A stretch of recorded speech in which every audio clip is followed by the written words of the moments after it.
Craig Thomson has followed up his hour-long speech to Parliament with a public plea to be left alone.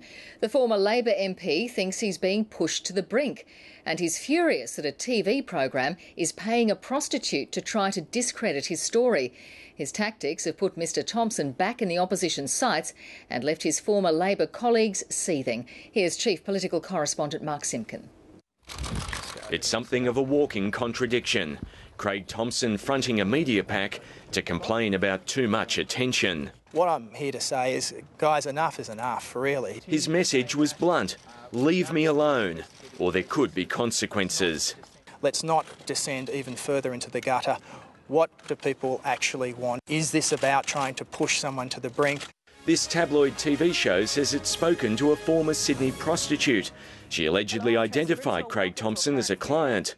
This defies credibility that you're going to spend $60,000 to buy an interview from a prostitute about a story. I can categorically state we haven't paid anyone, but we have recorded an interview and we have taken a stat deck.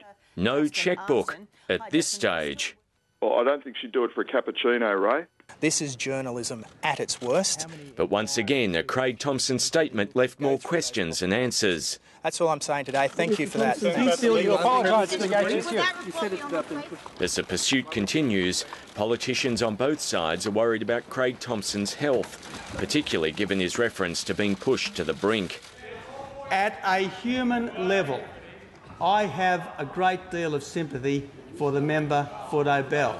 But not for the Prime Minister. This is a rotten government, a rotten Prime Minister, and it should go. The opposition wants to know who Julia Gillard believes, Fair Work Australia or Craig Thomson. I very much enjoy question time because it reminds me every day of how truly pathetic the opposition is. When it didn't get a direct answer, the coalition tried to censure the Prime Minister, although she didn't hang round to hear it. She scurries from the chamber. She scurries from the chamber to Coward's Castle. This self-indulgent bloodlust for power that we see from this megalomaniac opposite. The coalition lost the vote, but it and Craig Thomson himself succeeded in keeping sleaze a story. Senior Labor figures are furious their former colleague stuck his head up. So much for Monday's statement clearing the air.